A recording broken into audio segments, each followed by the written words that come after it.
What do we celebrate on the Feast of the Assumption?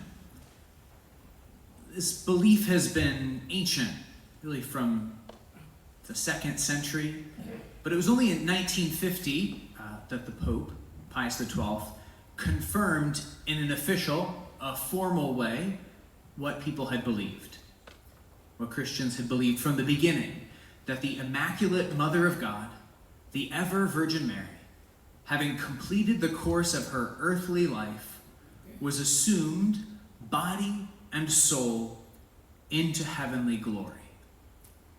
So that her life, when it ended, however it ended, the result, the consequence, is not what happens to us, which is decay. Her body and her soul weren't separated, but instead, God the Father brought them immediately into heaven.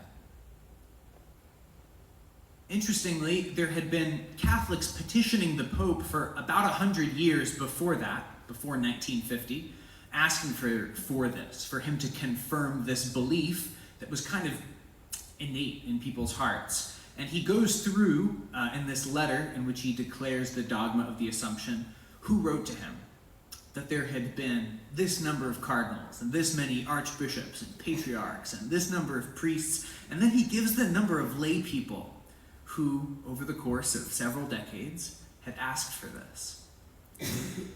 8 million.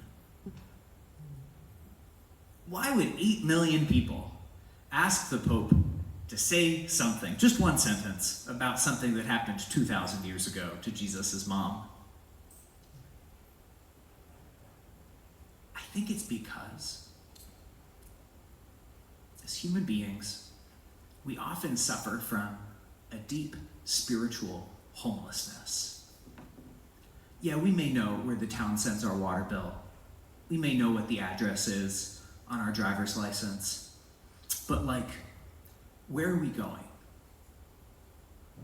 And where do we belong? Right after the declaration of this dogma, not to get too philosophical here, but there's, so you've heard of Freud, the psychologist. Freud's main student was Carl Jung. Carl Jung said that this declaration of the Assumption was the most important religious event of the last 500 years. And he said that that was because of what had just happened before 1950, World War II, in which between 60 and 80 million human beings died in 5 years. And specifically, Carl Jung said that the human race, he wasn't Catholic, by the way, or Christian, that the human race needed to hear that our human bodies are destined for glory. Specifically, he said, because of the atom bomb.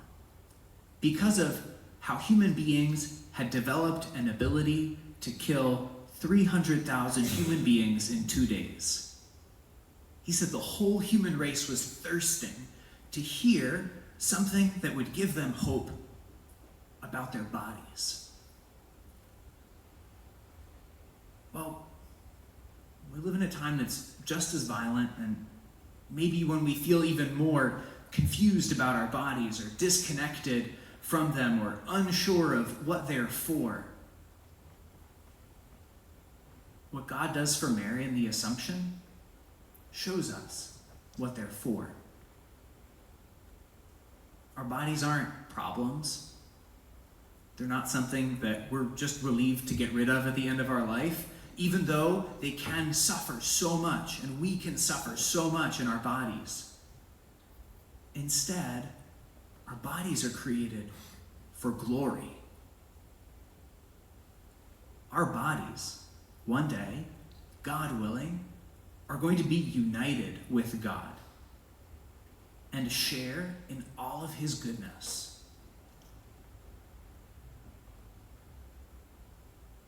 This is where we're going. We're going where Mary goes today, to the Father's house. Every human being is destined for glory.